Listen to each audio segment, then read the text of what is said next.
Just wanted to make a quick video on the transfer case fluid oil change for a 4Runner. I've got a 2017 off-road premium. I'm a complete beginner to car repairs and things like that, so just wanted to include a couple details that might be helpful for people who are also beginners because some of the videos left them out online. In terms of the things you'll need, obviously you're going to need your transfer case gear oil. I decided to pick up the Toyota brand one, even though it's a little bit more expensive. This is an infrequent repair, once every about 60,000 miles if you're doing mostly highway driving, so went for the more expensive option. In order to get into this can, you're going to need a screwdriver and a mallet. Poke a hole in the top using both of those, and then to get the fluid out, I use this Mighty Vac fluid extractor. You can just pick this up on Amazon. In terms of the other tools you'll need, you can use a breaker bar or a ratchet. I recommend using a breaker bar because it's going to help break the tension if you haven't taken those bolts off for a long time. But again, you're welcome to use a ratchet. I've got a 1/2 inch driver on here. Just a reminder, the driver size is what's going to line up with the size in the back of your socket. So you're going to need a 24mm socket, and just make sure that the driver size on either your ratchet or your breaker bar is going to align with whatever socket you pick up. So this is a 24mm socket with a 1/2 inch driver.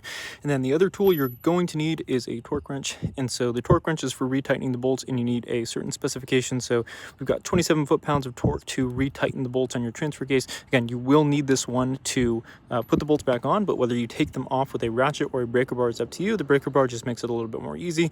About $20 for this and $20 for this if you pick them up at some place like Harbor Freight.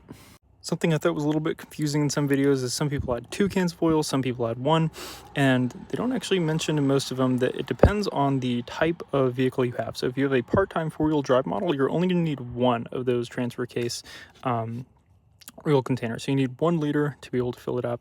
But if you have a full-time 4-wheel drive model, you're going to need 1.4 liters, so you might need 1.5 of those. Or if you want to get a different brand, it might be 2 bags or something like that. But just keep that in mind. It is based off of the vehicle version that you have, and you can just find this in the owner's manual. So a little helpful tip that I thought was left out of some videos.